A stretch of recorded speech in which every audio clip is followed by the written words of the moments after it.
Українці, українки.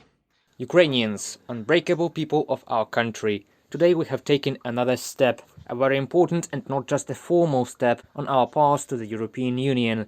Ukraine has submitted the second part of the answers to a special questionnaire to be completed by each country aspiring to be part of the European Union. It usually takes months, but we did everything in a few weeks. This is a document that contains thousands of pages. And it was today that I held talks about our European integration with both Charles Michel, President of the European Council, and Ursula von der Leyen, President of the European Commission. I thank them on behalf of the entire Ukrainian people for their support for our country, for attention to our needs, and especially now, in this difficult time of war.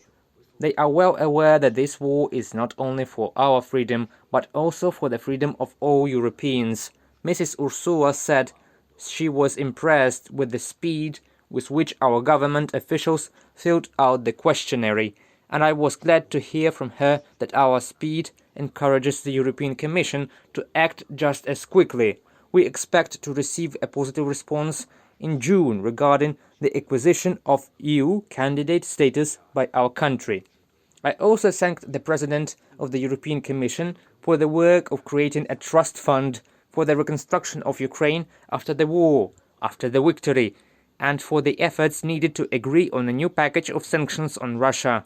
President Charles Michel visited our Odessa today. He saw with his own eyes what the blocked sea means. For the first time in decades, there is no usual movement of the merchant fleet, no usual port functioning in Odessa.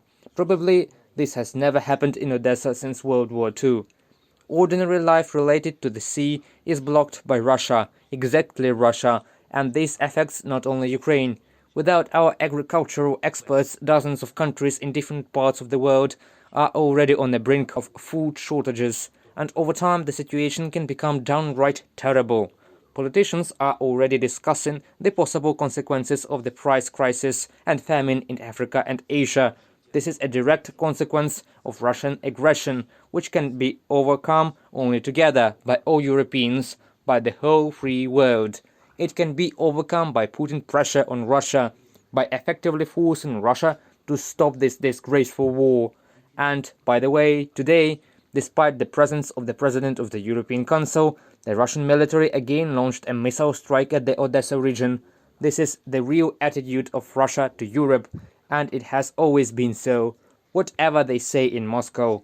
I met in Kiev with Secretary General of the Council of Europe, Maria Peychinovich-Buric.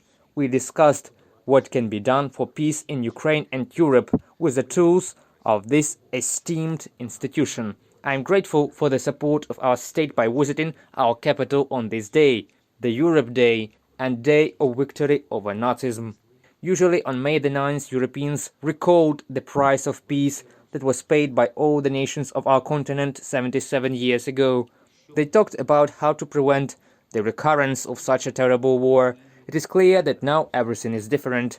In European capitals, the main topic is the price of peace that will have to be paid to stop the war unleashed by Russia, and also the price for Russia for bringing the evil of total war, of destruction of our people to Europe again.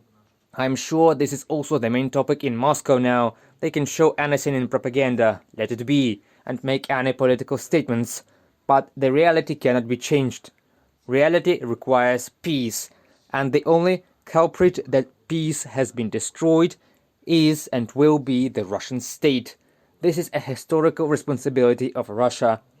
Well, we, Ukrainians, continue to work for our defense, victory and restoration of justice. Today, tomorrow, and any other day needed for the liberation of Ukraine from the occupiers.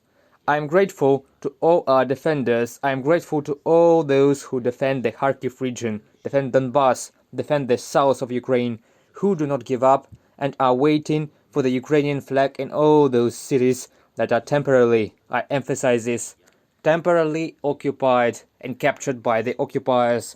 Kherson, Melitopol, Berdyansk, Enerhodar, Mariupol and other cities, all our other communities, the Ukrainian flag will return, because this is our country, free European country, our state.